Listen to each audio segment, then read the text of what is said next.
turakwitabye karame Nyagasani kuko duhamagaye ku neza yawe kwitabira ingoma y'urukundo ku izina ry'Imana Data na Mwana na Roho Mutagatifu amen.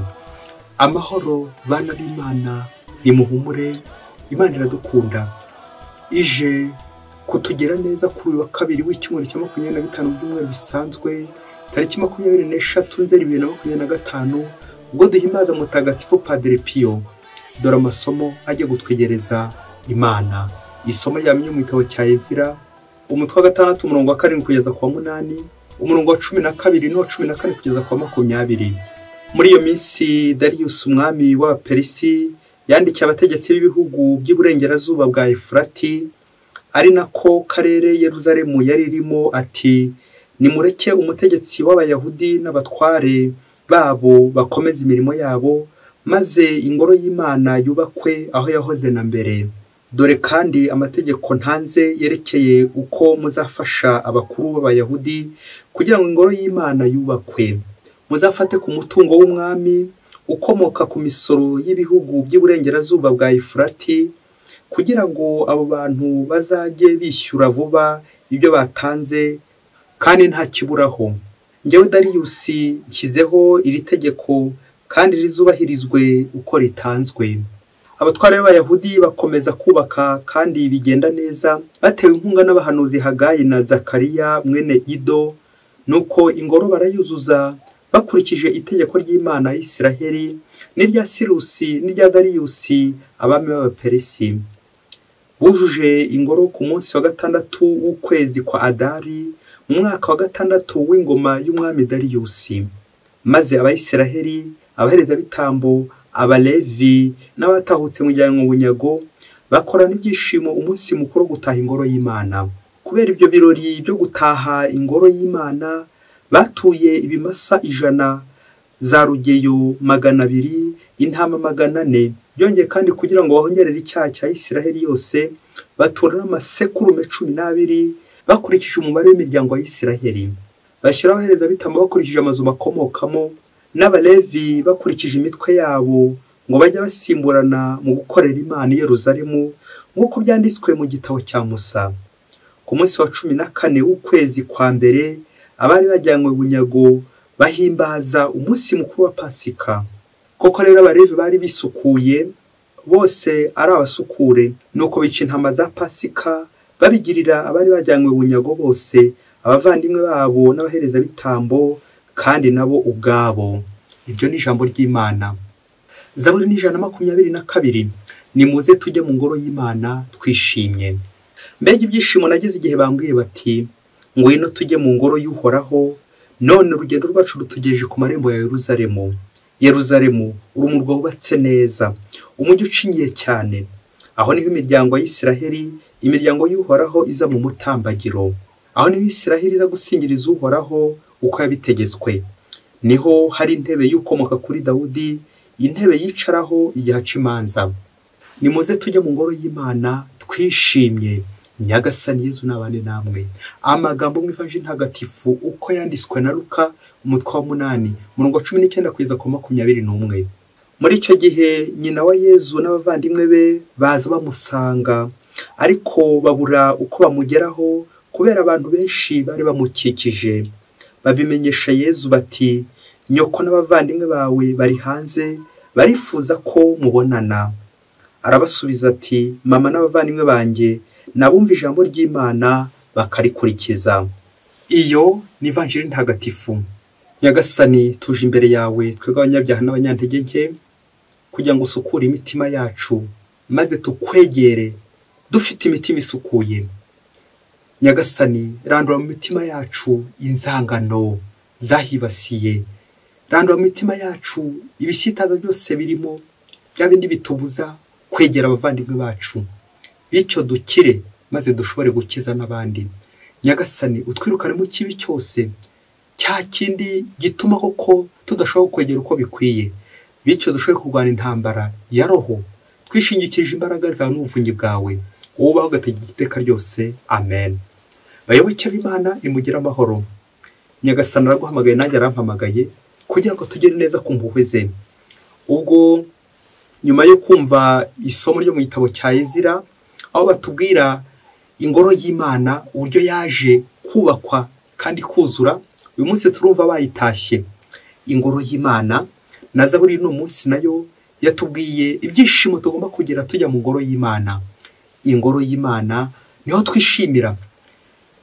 N'isomo ry'Ivanjiri no munsi rirerekeza ku ngoro, Yezu uri mu ngoro, bakaza kumushakisha abavandimwe. Bitwibutsa ko abateraniye mu ngoro y'Imana bose bahita bahinduka abavandimwe muri Kristo. Iyo niyo ntego remezo tujye kuzirikanaho, ijambo umuvandimwe. Uza kurangiza ubona ko twese turi abavandimwe muri Kristo, umuvandimwe. Iri jambo umuvandimwe turaryerekeza ku kibazo abantu bagiye bibaza mu mateka. Iyi Ivanjiri none twumvise bamwe bakayiheraho bemeza ko Bikira Mariya hari abandi bana yabyaye nyuma ya Yezu, dore ko ngo batamushize amakenga na Yosefu uko byagenze, bitewe nuko muri Bibiliya bakoresha ijambo umuvandimwe. Ese bariya baje kureba Yezu ngo nyina n'abavandimwe baza kumureba? Aho ni wasanga ari abana Bikira Mariya byaye ku ruhande, koko buriya Yosefu ari kugendera aho ngaho? Kuko Bikira Mariya na Yosefu babanye gutyo, babana mu cyumba bacyo, babana ku buriri bacyo, babana mu nzu imwe, koko byari gushoboka biriya bintu?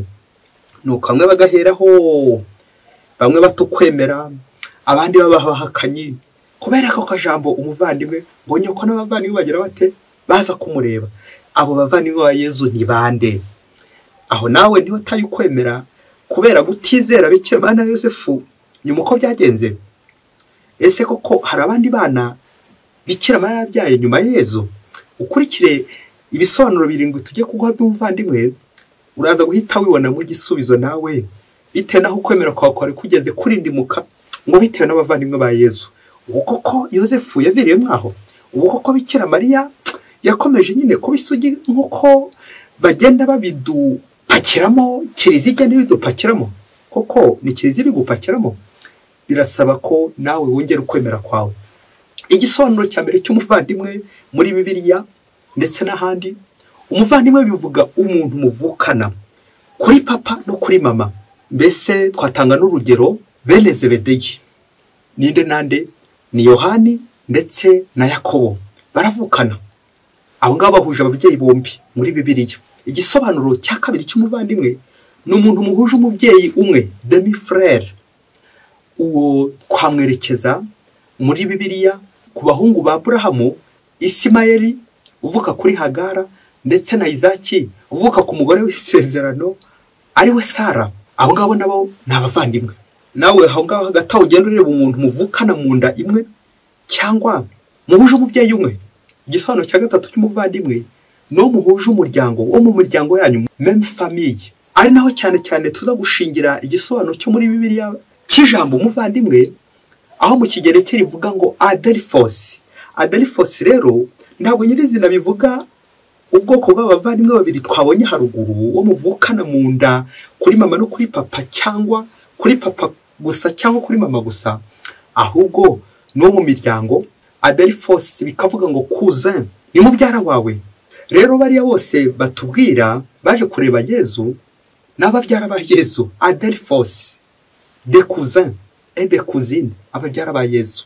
Abo ni ba Yoseto, ba Yuda n'abandi benshi cyane bakomeza gutorondorera baje kureba Yezu, abavandimwe be bo mu miryango yabo, même famille. Ijambo umuvandimwe kandi rivuga wo muhuje igihugu. Mu Kilatini bavuga ngo cum patri, anaho hava ijambo ry'igifaransa compatriote. Cum patri ni umuntu musangiye igihugu, nawe umwita umuvandimwe. Umuvandimwe mu Israel, umuvandimwe w'umunyarwanda, umuvandimwe w'umurundi, umuvandimwe w'umuzungu, umuvandimwe w'umwirabura, wo muhuje igihugu. Igisobanuro cya gatanu no muhuje umwuga, muvandimwe motari, muvandimwe mucuruzi, muvandimwe mwarimu, muvandimwe muganga, bitewe naho muhurira n'umwuga uburyo bavuna. Nuko rero mukakomeza kwitana abavandimwe. Nuko se muvukana? Aha, komeza urebe cya gisobanuro cyo kwa Bikira Mariya na Yosefu, ati ndi twabashira amakenga. Nuko se umuntu muhuje umwuga muravukana koko? Kugisa umwita umuvandimwe noneho. Igisobanuro cya gatandatu ni abasengana. Nguku iyi ngoro y'Imana, iyi Yeruzalemu abayisengeragamo bari abavandimwe. Ingoro y'Imana aho dusengera muri kiliziya mu rusengero abo bose twahuriye hamwe tubatora abavandimwe bavandimwe muri Kristo. Yezu Kristo akozwe. Ndagira ngo mbabwire iryo jambo ko tukoze kurikoresha nta buryo bwakwira tutararikoresha. Aho ni mu rusengero muri kiliziya. Nuko se tuvukana kuri ba papa no kuri ba mama? Nuko se turi n'abahuje n'umuryango w'amaraso? Ahubwo ntabwo ari byo. Ijambo umuvandimwe nyine nawe uryumve. Abo bose dusengana duhurira ku Mana, duhurira mu ngoro y'Imana. Abo n'abavandimwe muri Kristo. Hanyuma igisobanuro cya kabiri cy'umuvandimwe, nk'uko n'ijambo karindwi muri Bibiliya ryerekeza ku butungane, la perfection, ikintu gishyitse, nanjye kugutungura nkubwira ikindi gisobanuro cy'umuvandimwe. Ni umuntu wese uri ku isi, ni umuntu wese w'umugenzi, wowe nanjye nk'uko turi abagenzi bagana mu ijuru.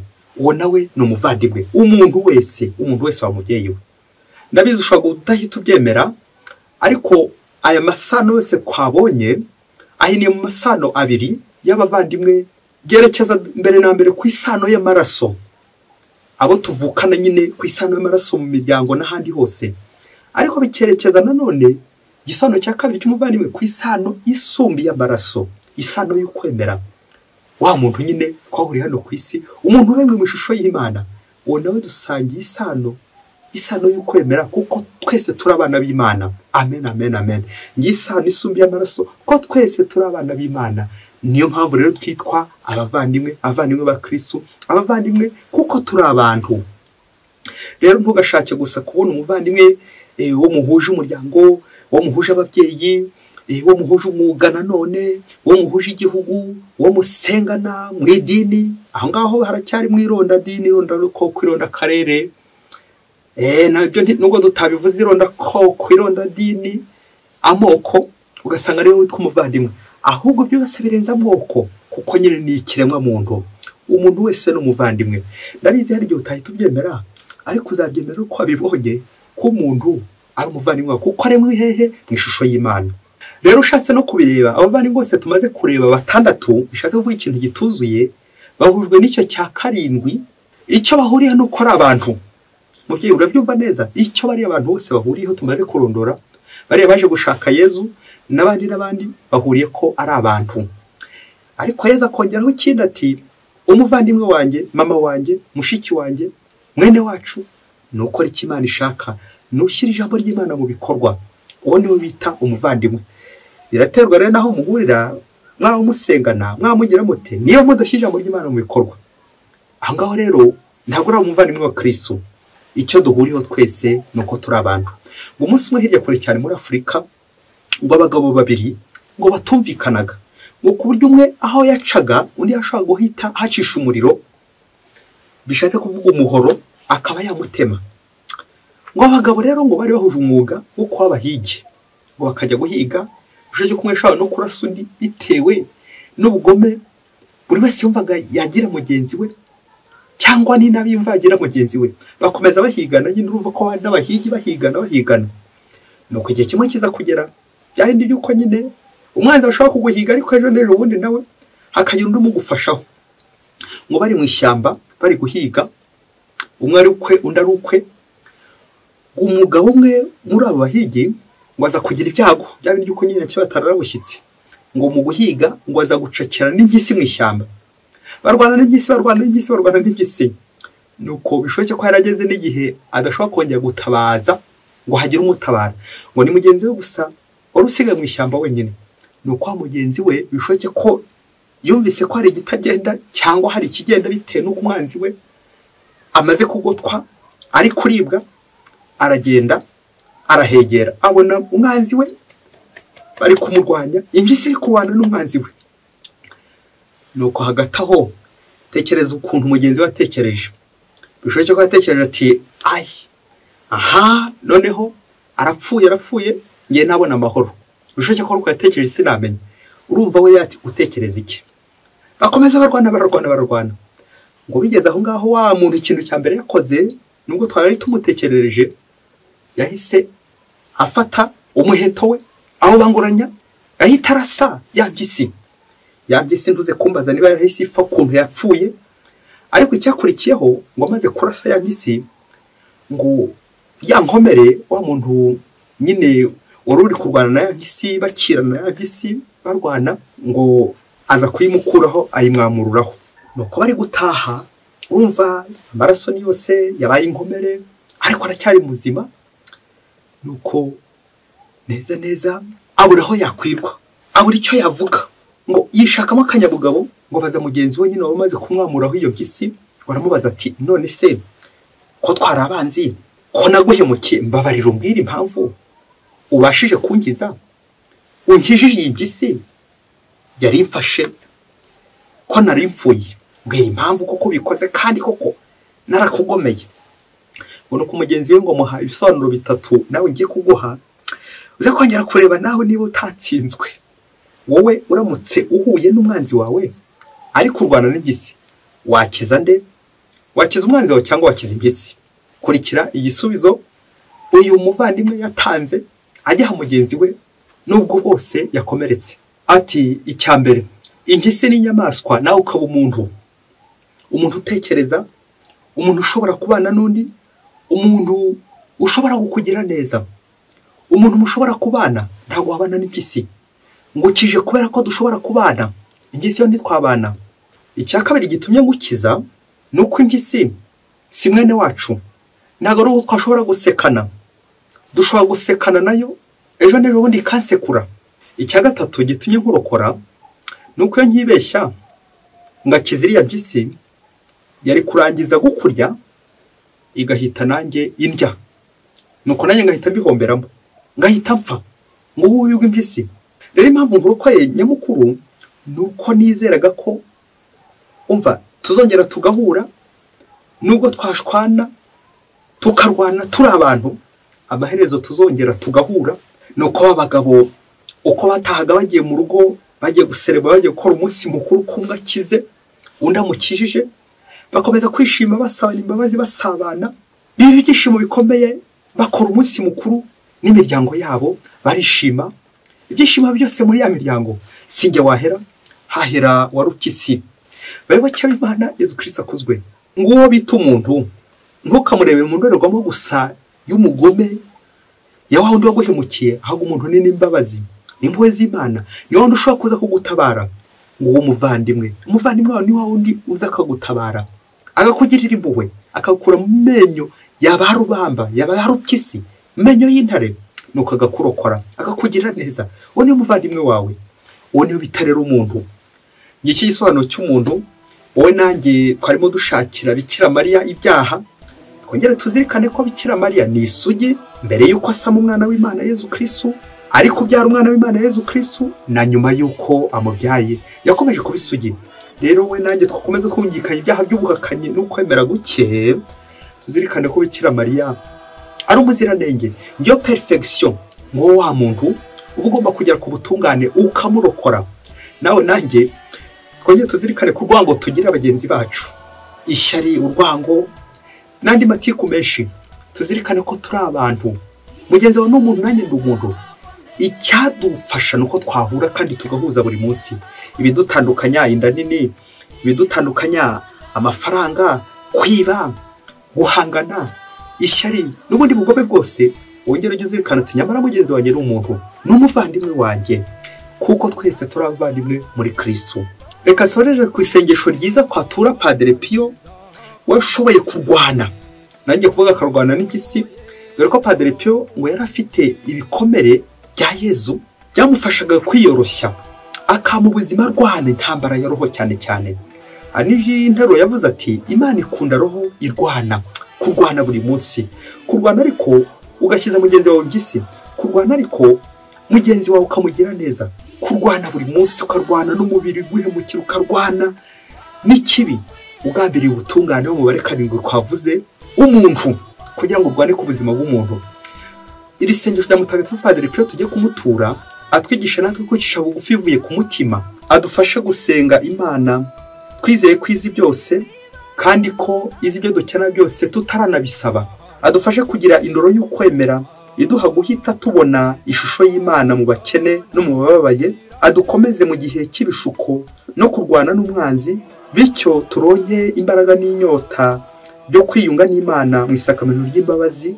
Igihe cyose dutsitaye tukagwa, agendane natwe mu rugendo turimo kuva hano ku isi kugera mu ijuru, aho twizera kujya turangamira ikuzo rya Data na Mwana na Roho Mutagatifu. Amen. Mutagatifu Padre Pio, udusabire buri munsi. Mwese Imana ibahe umugisha. Imana Data na Mwana na Roho Mutagatifu. Amen. Padre Masumbuko Ladislas wa Diyosezi ya Cyangugu.